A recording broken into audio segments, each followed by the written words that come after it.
Hello everybody and welcome. My name's Bex from the Tiny Fibre Studio podcast, and this is a video tour of the John Arbon mill, which is up in North Devon. I'm down in sort of southeast-ish Devon, and so it's a relatively local mill to me. I had been once before, but I was offered the opportunity of going along with Grace from the Babbles Travelling Yarns podcast to go and see John and get a tour of the mill in person, which was fantastic. Thank you so much to everybody who helped arrange that, including John himself, Juliet and Sonia from John Arbon, and all of their team there. Thank you so much for showing us around.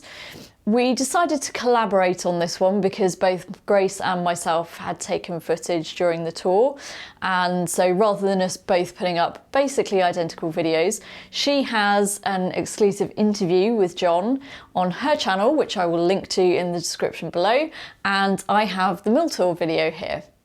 One of the fantastic things about John's mill is the fact that a lot of the machinery was kind of salvaged when the Yorkshire spinning industry was in massive difficulty, and he managed to find a lot of machinery that otherwise probably would have just been scrapped, and he's taken it on and keeps it all maintained, and it's lovely to have machinery from 100 plus years ago in some cases, still up and running and still being used.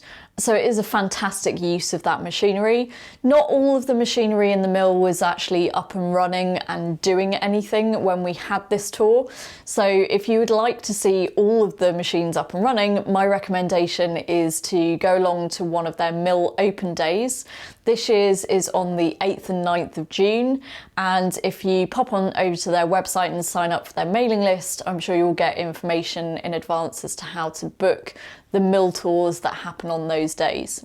John Arbon have just recently released their very beautiful Exmoor sock, which I will be doing a review of. I need to knit a little sample of this first. So if you would like to get a notification when that video is posted, then feel free to hit the subscribe button on this channel. And you can also click the little bell icon to get notifications when videos get posted. So I hope you enjoy this tour.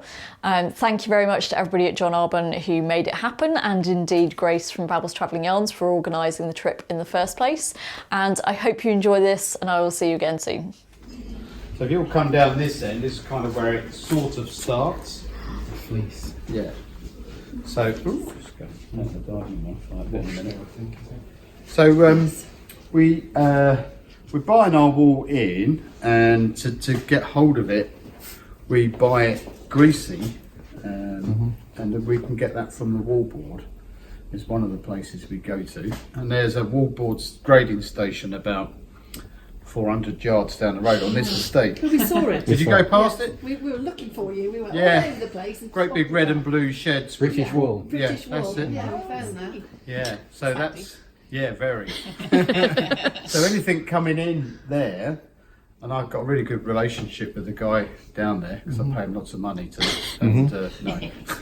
And I get to see the grades that are coming in, and it's all from the surrounding area. So everything coming off of Exmoor's going in there.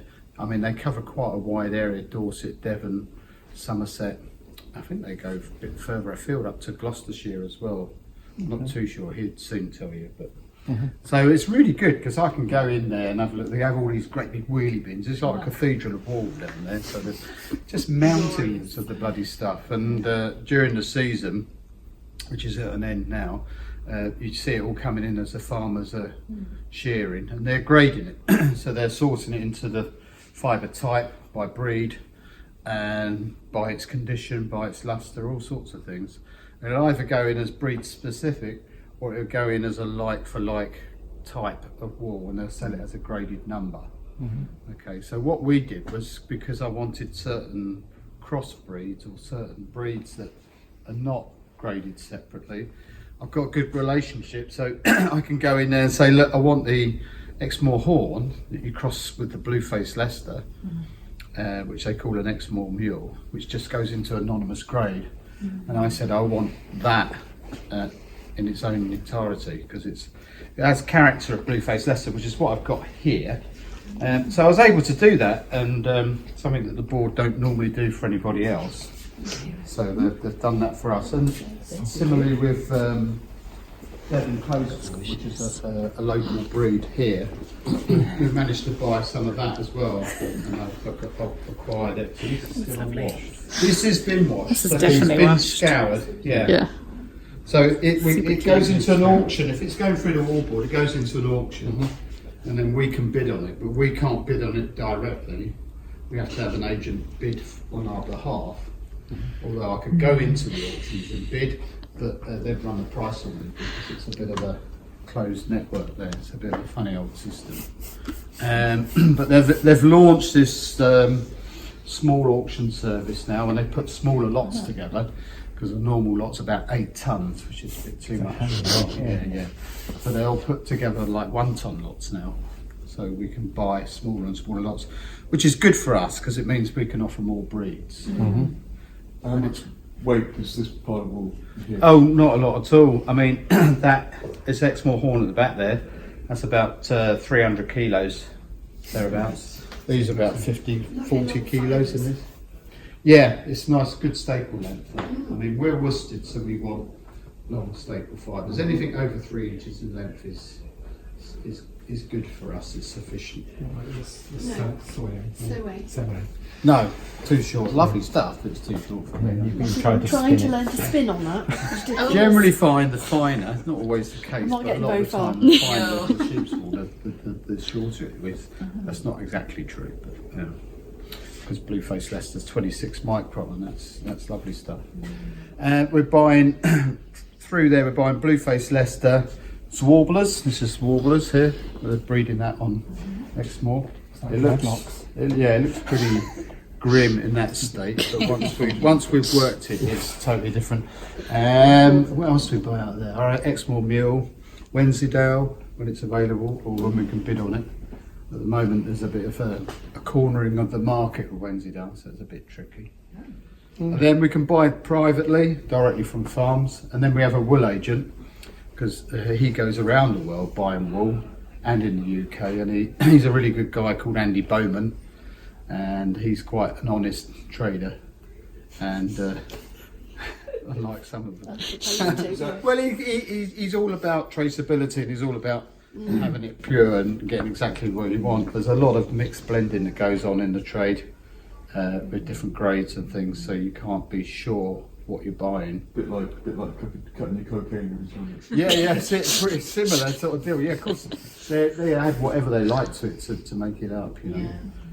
Blueface Leicester is expensive to buy on its own, and there's lots of similar grades, and there's a certain grade that's very similar to Blueface. It's cross, but they're grading it out and they're putting that into it as well. So the standard stuff is never pure Blueface. I can show you the difference later, actually. So you have to be on top of all of this, or we have to be on top of this. We have to be aware of what we're buying. We get reports on the state of the fibre we're buying, so we don't buy it blind. We know what its CV is, and that means its coefficient of variation. The range of staple length across it. We know its condition in terms of its moisture content and its grease content. We know its colour, reference, everything like that. So we don't just go, let's go and buy some wool. You know, it's a bit more involved than that, because you can get your fingers burnt. You know, some of it can be heavily contaminated, discoloured. Do you buy it raw, or have you got it cleaned already? Well, this when we buy an auction, we buy it greasy. Yeah. So they wash it. But it's been scanned. yeah, then we share wallboard transport. There's from that place there down the road. They're shipping stuff up to Bradford all the time. So we just sneak our bales on the back, and off it goes. And they, when they realise they're on there, they send it up there, and it goes into the scouring plant. Yeah. As most of the wool that's coming out of there does. And then when scouring, they're washing it. Is that the main scouring plant for the UK? Pretty much, yeah. There's a Howarth scouring as well. It does a bit of commission. We use one called Chadwick's. It's part of Standard Wool Group. Scouring leaves all the lanolin in. It takes a lot of the lanolin out, and they're very good at extracting that because they sell it to the cosmetics industry. it's very It's valuable. worth a fortune. Okay. They leave a percentage in there, and they leave a percentage of moisture, If it's overcooked, it goes crispy.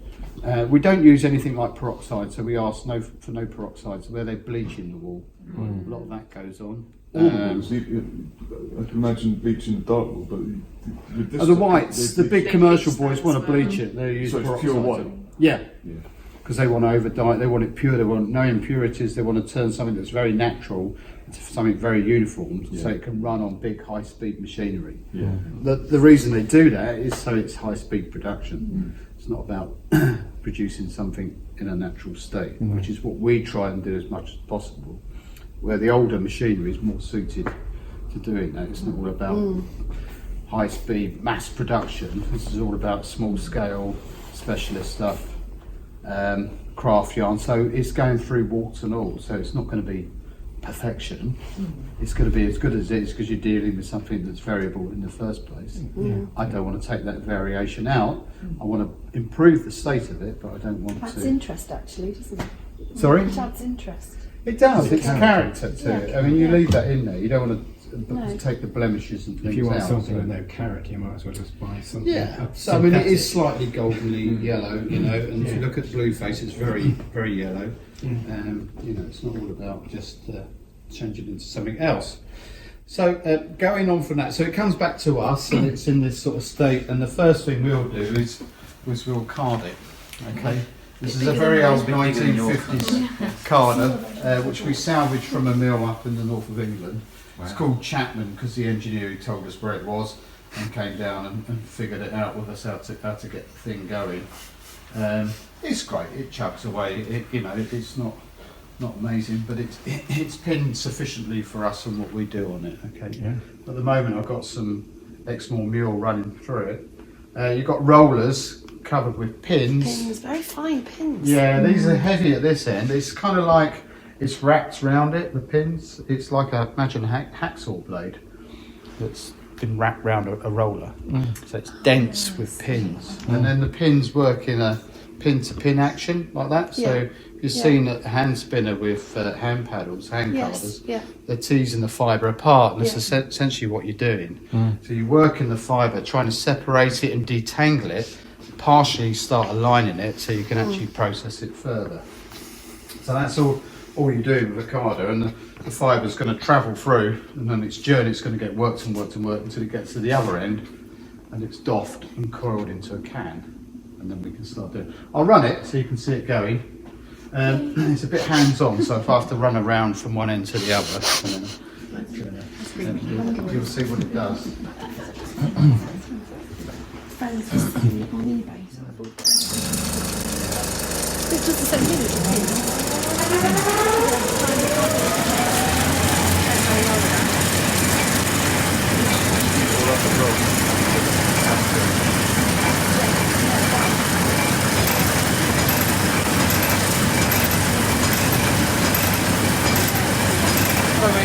Feed the wool in, and I've got a spray there. So I'm putting moisture on it, make it in the right shorts in the right condition, and I put a bit of synthetic fatty acid or lanolin back onto the wool. It's sort of greasing it because they've taken so much out but left a bit in. So you wouldn't need to do any of that if it was coming from the scour as just so. Well, it's always to a certain extent. I mean, you're going to lose it when you wash it, so you can't not do it without it. It's not like they're trying to nick more lanolin from there. It's just the way it is. So, and that's a thicker teaser at the back. So that's a thin, very spiked blanket. It's picking up the wool. So there's a brush and a teaser that teases it off and just opens it a little bit. And then it goes in, there's a liquor in. Then that's called a swift. Then you've got a stripper, strips it off, and then a worker that works it, got a dodgy nightclub, sticks it back on the swift, travels round, you've got another liquor in, and you've got the same system here, bigger swift, more strippers and workers on the outside, so just working point to point until we get to the end. Come down this end. It's like a cascade of fibre, and so that blade is just stripping it off the final roller, softening roller, and then it goes through some compression rollers, and it's taken up into what we call a coiler, and it's just pulled into the can. I'll open this up in a minute and I'll just Faster than my carrier, I'll tell you that much.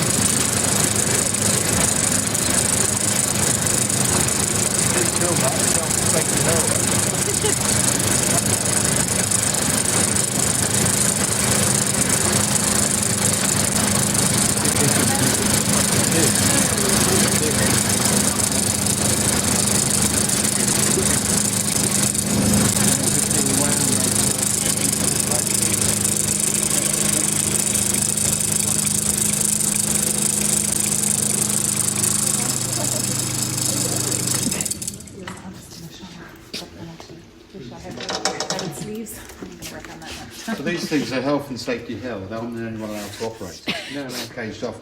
They used to run these things, they'd have a whole bank of them, not caged or anything, so, you know, they're lethal. People used to lose their arms and hands and all sorts. But, I'm all right.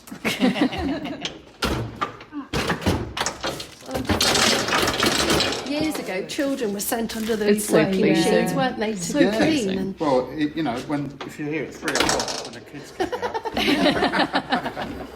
Summer holidays. Yeah, they're in here.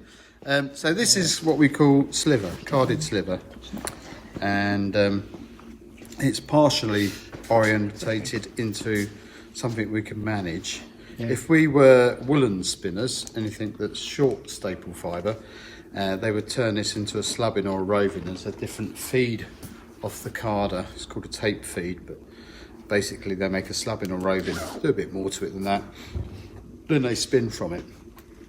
Because it's short fibres, they want them to all hang together. Because we're using long fibres, we want to straighten them, make them parallel. If you did that with short fibres, it starts falling apart.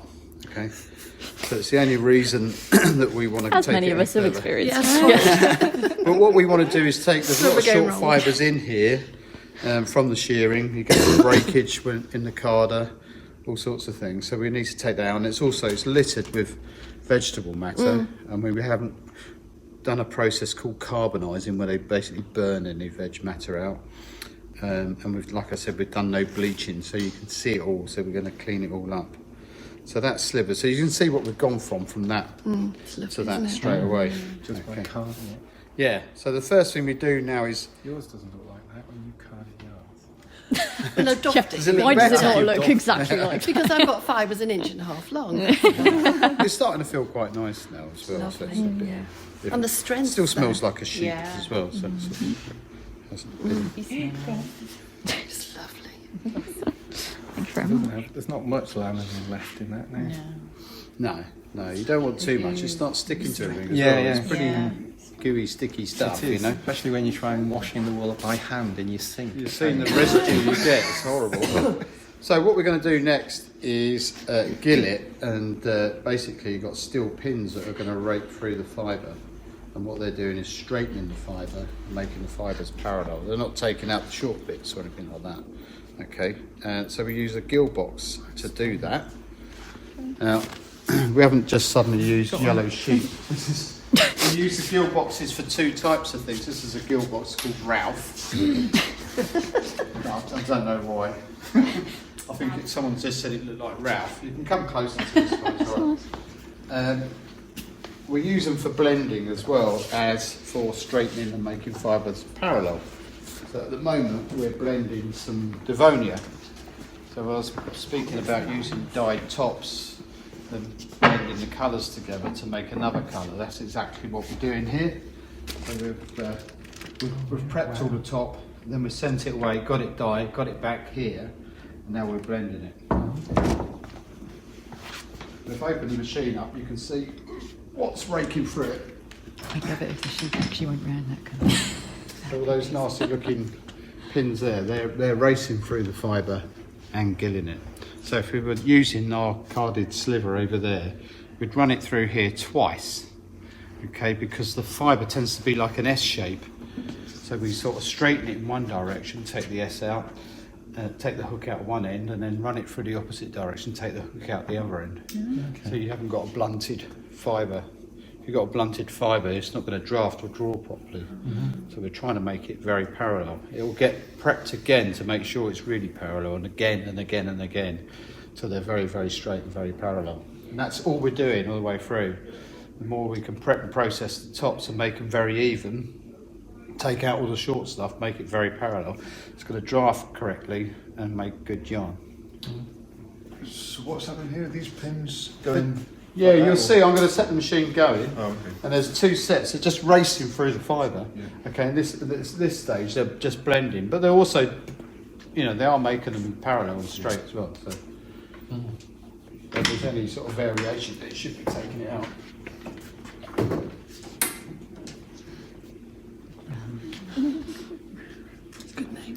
Great, fantastic. I love all of these. Yeah. Right, I'll set it going. So you just pretend that we would run the white fibre through it twice, although you're not.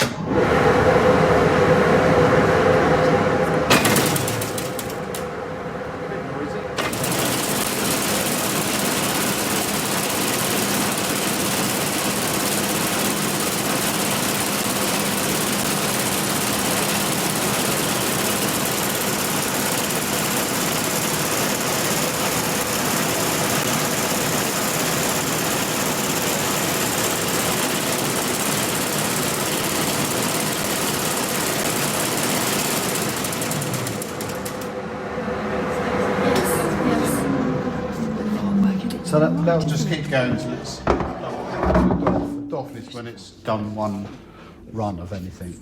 Okay. So this is being prepped ready for another gill, and then it will go onto the spinner. Have those already been gilled? Yeah, Has already this been is- mixed? Yeah, so we've made the tops. How many times does it need to go through to make like a solid colour? We Depends, I might do suppose, 2 or on- 3 times, depending on what the effect. Sometimes we gill it once if you want to get a really strong colour effect in it. Okay, like a Which heather. we do that with viola, only Yeah. gets one. And we can do a process where we make it very stripy so that when we spin it in singles, it looks like a marl. Yeah. And the marl is 2 different colours folded together in the yarn. So you get that sort of candy striping down the yarn. But we can get that effect in the singles. Yeah. So we'll gill it twice here on Ralph, the gill box, and then it'll go over to this machine, which is a fantastic machine. It's our cone. This is what makes the difference in worsted processing. This is like our cleaner. This takes out all those little short bits of fibre that are in there and all the bits of vegetable matter. So anything going in that looks really contaminated, like you see, comes out of here, looks really clean. Again, we finished the process on this morning, so it was meant to be left on, but someone didn't understand it, so we kept on running it. But this is this machine has no name, so we call this machine Clint, the machine with no name. Shocking, it doesn't get any better than that. What this machine does, I'll put the pressure on so I'll turn it manually so you can see what's going on, although you won't be able to see it in terms of running any fibre through it.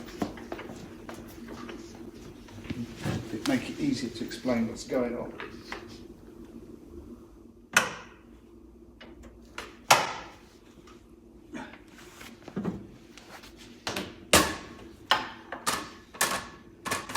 I'll open it up first.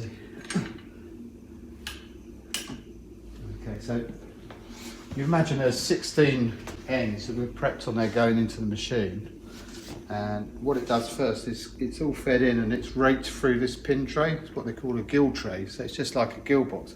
So it's doing a further bit of opening and straightening and making it parallel before it presents it to the comb. So I'll pop that back down.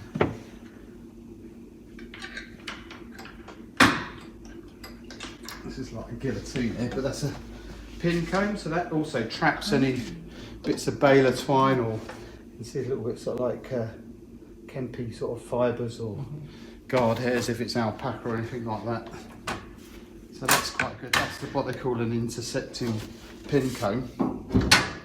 So what we're doing is we're feeding all this fibre down. Just have to pretend there's fibre in it. Sorry about this. And it draws the fibre off. So we've got a moving apron here. So we set a gap and you're presenting a fringe of fibre to these rolled pinch rollers, and then you grab the fringe, draw it across, and anything of the right length gets drawn across. Anything that then gets clamped and left behind gets pressed down onto a rotating pin comb, and that just combs off all the short little bits of fibre and vegetable matter. and then it raises up, presents another fringe, grabs it. So what do you do with all the bits that come off? That's the rubbishy bits. Yeah, it's called noil. It drops out the bottom. There's a rotating brush, like a foot brush, that's spinning round, brushing it off the pin comb, and that's all you've got is that. So what would you do with all of that? Nothing. I mean, I use it in my allotment. Yeah. It's a byproduct basically. That's it. Sell it for stuffing of Well, toys you could and do, things. but I don't. You know, it's. Also I've got the so veg much of matter it. and I give it away to people who use it. It's flies great and garden things. mulch Oh, yeah. and things like that. And if you, Wool is, isn't it? yeah, if you it rots Insulate down. home. You could do, and you need to. If you do that, Needs to you be must treated, treat doesn't it. it? Mold Otherwise, or the something. moth. Will Yeah. get it and they Oh love my it, God! don't I've they? seen untreated stuff in insulation in a house, Moths and literally get the plaster was sort of moving. Oh. with the maggot. Yeah. It was. But it's no good for making felt with. Well, you can felt with it, but I mean, it is pretty short and it's full of Yes. vegetable matter. Yeah. So it's- Flies. Just what you want. Yeah, I mean, it's great in allotments. warm. It's just perfect for that. Yeah. But what then comes out of here is so clean. So you saw what we had earlier. Yeah. We've sprayed a bit of moisture on it. That's why it's wet if you feel it. But it's cleaned it all up, and it's nice and parallel. The only thing is, because of it gets separated and rejoined each time, it has what we call a draft wave in it, so it's a little bit fragile at this stage, and it needs levelling off because it's quite uneven. So that's when it comes out of here, it's all top, so you can see it's a little bit fragile and a bit breaking. But we'll sort all that out when it goes through the next machine, which is Cuthbert there, which is an auto levelling gill box. So this I consider as the wonder machine. Flint does a wonderful job. Does a wonderful job. Its technical name is a rectilinear cone, or Heinemann cone. It was developed by a French guy in the late 1800s. So. Such a French name, Heinemann. Heinemann, yeah. Probably in the Alsace region. Alsace. So only does 4-day week. Yeah. And then, so it comes off of there, and we would put the ends up on this machine. Again, we're using it to blend. So this is another gill box, but we're doing a preliminary blend here. Can't get the tips in today. And we're blending into a colour called, I think that'd be pollen gold. Oh yeah. All right. So, well, that's pollen gold. Don't know what this one is. Not too sure. There's something written there, but I don't know if it's. Sandbar. Ah. Doing sandbar. It has different blends to get the whole one through. So back to that, that's where we've got all these tops dyed, and this is the first blend. And you get a second one, a third one, and then it's spun, and you get this beautiful melange of colour. But what we also do, it's got a clever little device halfway down the machine. It's just a pressure device. What if we set it to work in that manner, which is not at the moment, where there's variation in the tops, where it's thick and thin, it's able to change the draft and level it out, so it makes it nice and even. And by draft, I mean there's a bit of fibre.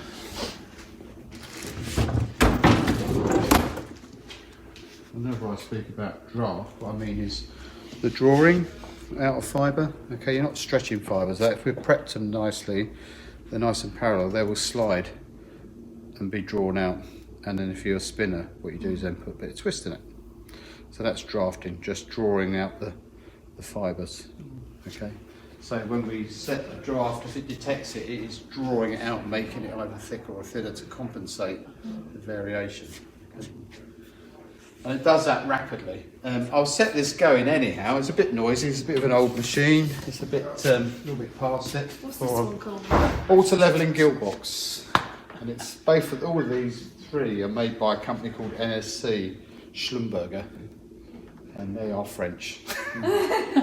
They're from Alsace as well, so there you go.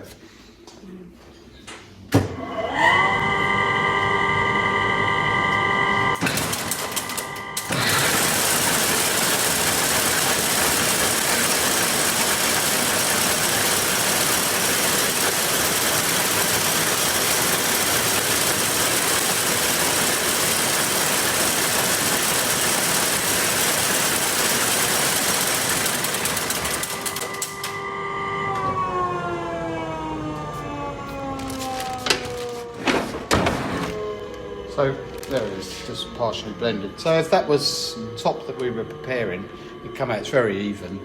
And then we'd probably run it through here twice, get a nice even top. And then it's ready for going actually into spinning. So as you see, we're blending colours here. We can also blend different fibres together to get different effects depending on what we want in the finished yarn. So when we're thinking about a yarn, we start with not colour first. We think about what we want the yarn to be, how we want it to handle, how we want it to perform. Does it want lots of lustre? Does it want a bit of definition? Does it need to be springy and bouncy? Does it need a little flecking of a different colour in it to make it a bit of character or interest? Does it need a halo? Whatever it is, you know, we're thinking about that before we actually start making the yarn, and then we can blend those components together and then make our top. And if they're intimately blended, the fibres are dispersed, and all those characters that we put into that fibre will come through into the yarn. So if we've done our job right, it'll work and we'll get the finished yarn. And obviously we'll do trials before we do that, like we do when we're coming up with a colour palette. We'll do hand carding, a bit of hand spinning, and then look at all the samples, look at all the colourways. We've got a theme we're working to. With Devonia, it was a French tapestry artist, and we liked all his colours, a guy called Jean so that's what happened there. With our new Exmoor sock, it's inspired by Devon, and Devon quirky names as well, so it's got some very odd gems Yeah. down here though. Have you heard any of them? I lived here for 3 years. Oh, Yes. right. Well, we've done haven't that, heard your and ones, we've got a though. book I'm so on excited. Devon words and things like that. So there's these Amazing. obmadod and things like that, which is a snail. So it's Obviously, gonna, I need to yeah. So that's learn coming. more. That's coming out soon. We got that hedgy boar. Hey? Hedgy boar. Hedgy boar. I've not heard of that one. Is that Hedgy boar. hedgy boar? There you go. There's loads of them. They're great. So that's the Exmoor sock yarn that's coming out for all those First crazy time about names. that. So when we're satisfied, and then we can put it in production if we're doing all that sampling, and if we've done it right, like I say, then we've got a great yarn and a great colour palette. So we're thinking like that all the time and trying to work out new things and different things we can do, and it's endless really, because we're so small and specialised. There's lots of interesting things that we can do that the big commercial ones will say that's commercial suicide, you know, Yeah. to try and do that. Like doing our knit by numbers range, you know, we blend those colours together. So we start with a solid colour base and add increments of white in to get a sort of tonal range. And done in very small lots. And to do that on a big commercial scale is just not feasible really. So we can do interesting things like that, hopefully, and get it right. So when we've got a top, we've got two ways we can spin. You saw Kevin earlier, which is why I mentioned him earlier. So we can take then our tops and spin it on Kevin. We fill up smaller cans like these, which are probably, if you've seen us at a show, that's what we have displayed out, and that's what we use them for, coiling the fibre see into. me lost Goes in behind Kevin and it's spun, or it's going on to there for combing. But we can also use an older system where we have to use roving, and first thing we do is put tops on this machine over there called Drusilla, which has nothing on it at the moment. Again, it's sort of run down, and what we're doing is drafting the fibre through two rollers here. The back roller's going slow, the front one's going fast, drawing and drafting the fibre out. This big flyer spinning around, putting twist on, and it's delivering it onto these lovely old wooden bobbins here, or the plastic ones, which don't wear out as quickly as the wooden ones. Get worried about these because you can't get them anymore. So we only use them for certain fibres. If it's a little bit weaker, they're a bit more kinder than the plastic ones, but they are slowly wearing out, so it's a bit of a worry. You couldn't get anybody to make those for you. There's a museum up in Cumbria where I don't know if they actually make them for real or just for display. Somebody must be able to What kind of wood is it? reverse engineer. Yeah, well this is it. It's a certain type of wood and everything else, and all these things are weighted. They've got little lead weights in them, so they're all balanced. And you know, it's not just a matter of getting a Yeah. wood turner to do them. It's not high tech though, is it? It's not high tech, no. But So I've just got somebody to make some bobbins for my little spinning wheel, and the weight's not there, and I'm thinking, yeah, will it they've got to be work? balanced. These things. But I could get them made. I could get them made. They're all right at the moment. I haven't got to worry about it yet. I mean, these things have been going. We're concerned for years, about this, John. No. We're like, no, don't let the bobbins go. Oh, yay. Anyhow, I've got enough to not to worry about it. So we would draft it through, put it onto. It's got a slight bit of twist in it because it's in a roving. It's an old system that they used to do. They don't use it so much. The reason you put your twist in it is enough to hold it together so it can go onto the next machine, but not too much so you can't draft it. So it's kind of like an in-between thing just to hold it together. So then when we've made our bobbins, I go to the far machine down the end, which has got something on it, which is another Prince & Smith machine, which is what that one is. Which is an old firm Keithley, which is no longer with us. So all we're doing here, we've got two ends up just to counter any variation. And it's drafting it between there and there. This one's going faster, that one's going slower.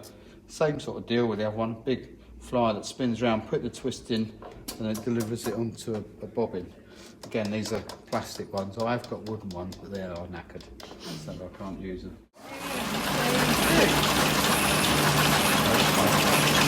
Now just keep going. All these machines have got a counter on them. They cut off at a certain point. Yeah, they've got a lift. We call a lifter thing. There's what they call a star gear inside there. You can see it. It's actually the bobbin. And inside of it. That's it. It's a clever little device. It runs inside and then runs outside. So it's constantly going in one direction, but making it go in an opposite direction.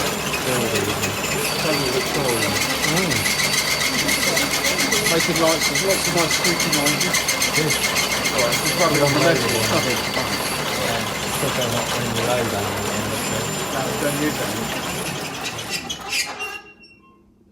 So that'll keep going until we've got enough on the bobbin. And with all these, every different fiber's different, every different blend's different, so we're putting different gears and settings on every machine. It's not one size fits all, so we check it, test it. If it's right, then we run it. Because we run these things regularly, then we record all the settings so you can go, but you still check it. So the gearing, you mean there's difference in speed between the Yeah. two rollers? So if you open the side up, there's lots of gears in here, so we change the draft and the twist and things like that. And all of our machines are old mechanical machines. We don't have computer controls, although we've got a new one upstairs. There's a bit of an alien to us called Gino. It's an Italian machine. Gino De Rocca, particularly. A De Rocca's apparently the name for a package on a cone. And that's what it does. So it's called a rocker. So we're Gino De Rocca. Just keeps us amused, I think. It is, isn't it? There you go. So then behind you, we can start spinning from roving. Obviously, we can spin out there from tops, as I said. But both machines are what they call ring spinners because you spin around a ring, bizarrely. There's the imagination there. And what you've got is a very small, can you see a little traveller on the actual ring? And the yard is hooked underneath that. Wow. So if you imagine having a thread or something and just doing that with it, you put and twist it. It's like a drop spin. Yeah, kind of, yeah. This is all done upright. So everything that's done on a spinning wheel is mirrored here. So your hands for drafting, that's that point there and there. And this roller's going faster, that one's going slower. This gap's set according to the staple length plus an inch of the fibre. And that's the longest staple you'll find, not the average staple, the longest fibre within it. The average will be much lower than that. So that's the draft. And then as the fibre exits, there's nothing put in twisting until you actually catch it under the traveller, which has been driven around at high speed by some driving tapes that are driving these spindles around at high speed. So it's doing that to it. And as soon as it starts doing that, you start putting twist in. Then it's delivered onto the cop or bobbin, whatever you want to call it. And again, it's got a lifter system, so it's slowly going up and down and raising as it goes until it's gone all the way. So I'll set it going and I'll break it in. It's a bit difficult to see it. I'll get a bit of white paper so you can see it because it's dark. And then I'll rejoin it so you can see how it spins-ish. So, John, how do you get it to this gauge? Is that do you adjust stuff until it's coming off? Yeah, I'll show you this and then I'll get some yarn and I'll explain how we measure all that and how we define it, because everything's different thickness and every fibre is a different weight. So in terms of it's actually denser than some. Wensleydale is quite a dense fibre. It's quite heavy, as is alpaca. If you have a 100% alpaca, it's quite weighty in length. So I mean, they all vary. So there's lots of different settings we have to think about. But I'll get it going.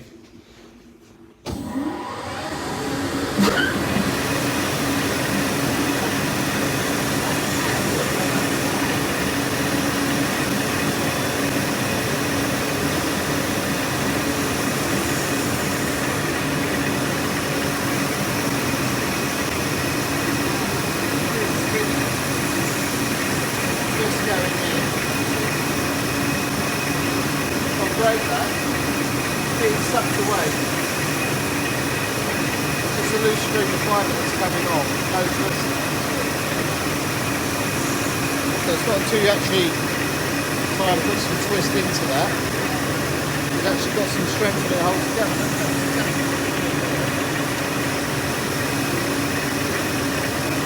I'll rejoin it into the string of fibre.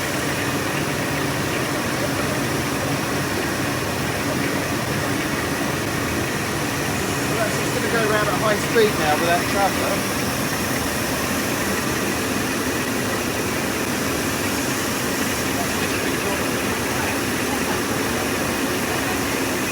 Just mingle the fibres around already there. That'll just keep going and going until they run out. And that's exactly an identical system to go except it's fed by top rather than broken. Then there's the reason you've got to put enough twist in to hold it together when you just break. So you've got enough that you can still clasp it in.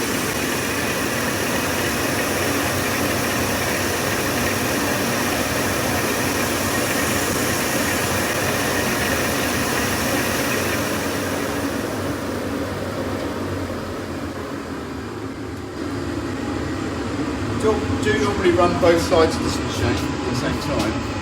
But we're doing a major repair on part of it. A couple of the bearings have collapsed.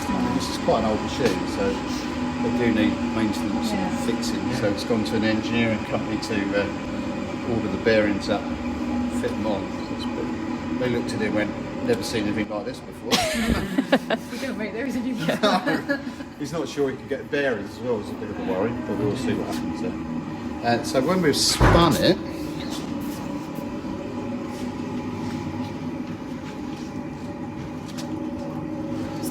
so like what I showed you earlier, Train station. this is £3, ridiculous. a blend. Picks as it goes, and every time it picks, it's moving it up slightly. So it keeps on going. It's going up and down all the time, but it's slowly rising until it goes all the way up. We set that, we change the gears. So back to what weight this is. This is a 4-ply. We spin it at, it hasn't got it written on it. It's the next ticket because this one's coming out. I presume it's around about a 8. I think because it's twofold, so it'd be a 2/8 is what it would be. So we are defining how thick that yarn is, okay? And the way that we do that is we can't just put a pair of calipers on it and go, oh, it's that thick. That's not going to happen because you've got variation all the way along it and it's squidgy. So we have to take a weight against length. Okay, so the way we do that is the number of kilometres that weigh 1 kilo. That's how we express all our yarns. Okay, so if this one's a single 8, means if I gave you a kilo of that yarn, you could run for 8, or walk or drive for 8 kilometres. Okay. When we fold it, then becomes a 2-fold, so we'd call it a 2/8, and it's half that amount, so the distance would be 4 kilometres. Okay. So quite often, if you've seen in a cone of yarn, they have these little numbers 2/8 to 10 or whatever, 3, whatever.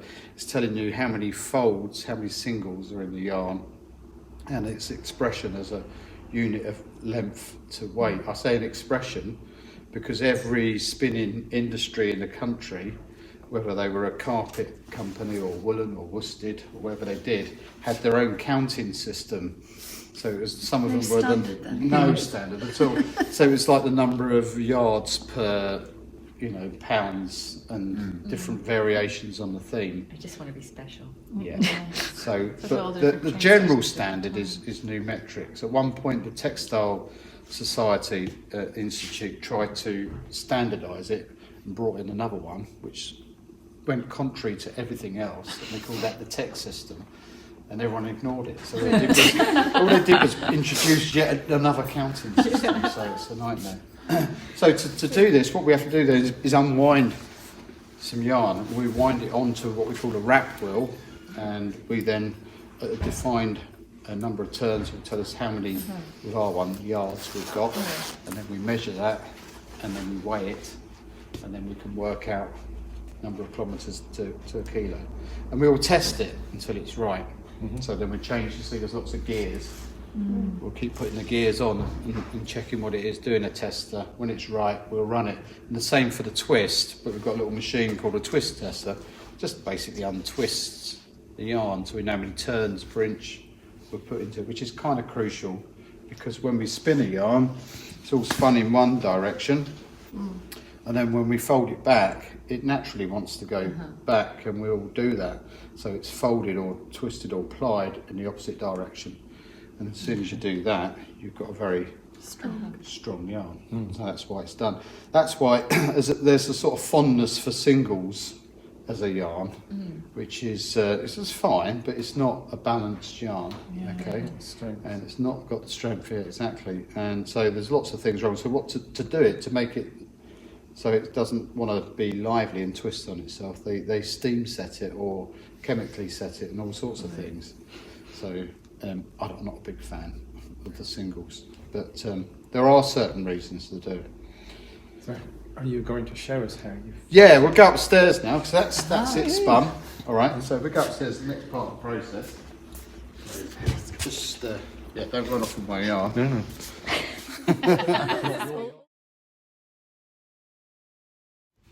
This is Juno, yeah. That turquoise is Vespa colour, really, isn't it? Yeah. That's So this is just a cone winder, essentially, but we needed something that would measure the amount we put. This is a cone that we put on the cone, because we spin it on this, but then we can't put these on the next machine to fold or ply, so we've got to take it off of this onto another cone so that we can fold or ply it, okay? And because you're using 2 ends or 3 ends, you want them all to run out at the same time. The old one is just fires away and you have to guess it. And counter, this will automatically cut out, and each individual head, you can program each head, so and it's quiet and it's just brilliant. So that's why we went for a new machine. We were looking at price range for second-hand ones, and there wasn't a lot of difference between the new one and the really old ones. We wanted to get away from, because they're not efficient for what we wanted to do. So that's why we ended up with this. And it's got a built-in hairdryer as well. That's right, yeah. Well, we get a lot of fluff, so there's a lot of blowing off. Well, there's a great big pile at the back there which then gets cleaned up. But, so that's all we use that for, and then when we finish the yarn, we can put it back on cone for storage as well. Or if it's going out for sock knitting, they want it on cone, so we'll send it out on cone. If it's going out as a solid to be dyed, we send it out on cone as well. And like for Exmoor sock, we didn't blend dyed tops together, we made a single colour, and then we sent it out and it's been dyed and then comes, so we have to send it on cone to them. I love the colours of the cone. I know, Great. so nice. Yeah, well I've never bought a plastic cone. I go and scrounge them off of weavers, because there's a company called Fox Brothers, which was the original Fox Brothers that owned the mill at Uffcombe, and then the name got sold, and Deborah Meadham bought the company, and they've got a weaving company down there making fine cloth, so I go and beg them for their old cones, so I don't have to buy them. It's great. Much better. Yeah, and they get reused, don't they? Recycle. Got to do that with plastic one, haven't you? Yeah, you have to. Yeah, away. too right, exactly. So then it comes off of there, and then to fold it or ply it, they put it onto this machine here. You come down here, an old Scottish machine, Boyd. This just a bit of, we end up with bobbin ends and things like that. So what we do periodically is fold them up and sell them as sort of sale yarn. So you get these sort of interesting. That's why it's changing colour as it goes down the thing. I can set it going. Other people in a little bit.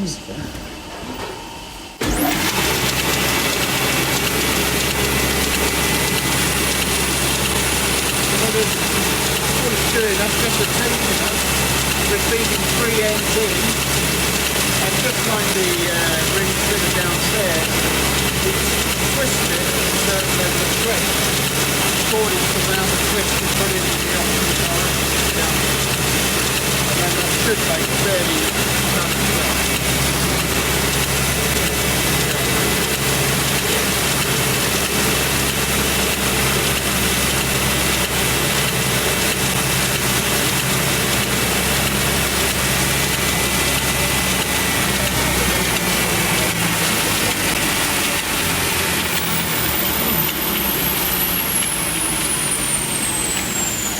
How many thread, how many ply are you doing at a time? Or do you Yeah, have we to can be do up to rerunning 4 on this. We can actually make it run with 5 ends in it.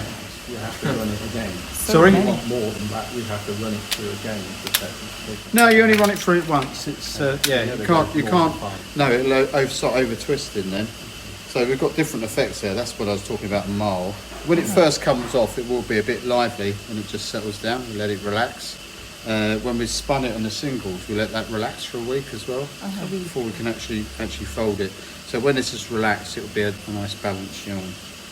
You can see that's the sort of It's great. Yeah. And it's lovely. Really soft. yeah. So these will end up as sale yarn. So if you ever come to a show or anything like that, and we've got a bit of sale yarn, that's what it is. Sort of bobbin ends that we've messed around with and folded up. So to get it, that's well, we'll either put it back on there and put it onto a cone if we're going to store it. If we want to skein it, we've got a very old skein winder here called Julian. Named after Juliet's now deceased friend. This is an old, what they call Bradford winder. This one dates from about 1900 or thereabouts. Someone's put a horrible frame on it. We're going to recon it all. We've changed the wood, but the guts of it is all original. So I'll set that going. And what it does is just wind out a measured amount around there, and then we have a counter that will keep going until we've got either 50 grams or 100 grams of yarn. Again, every yarn's different, so you set the counter. Obviously, it'd have a lot of heads set up at once. Yeah. I'll just keep going until it hits.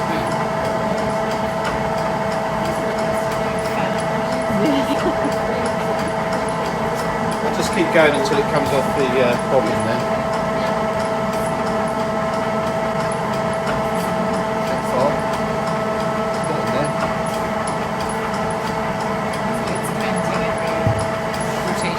Yeah, so we'll just set that, there's a counter down there, and we'll just set it to whatever we want it to be.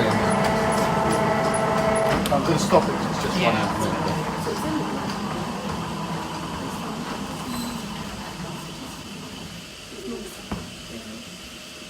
And then we'll just manually tie it all off. So all our yarns that are skeined are all done manually. It's not, don't have an automatic skein machine or anything like that.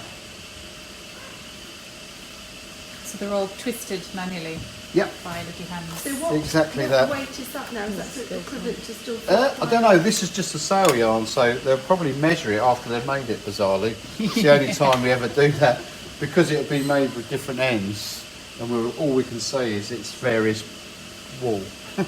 Because it'll be different yarns, different counts. And It's a non-vintage wool. yeah, it'd be an odd count of yarn, basically. But we can measure it and find out what it is. So just that's double tie. And then to get it off, it's on this frame, so how do you get it off? Well, it's got quite a clever little device. And you first off, you collapse the... So got it connected.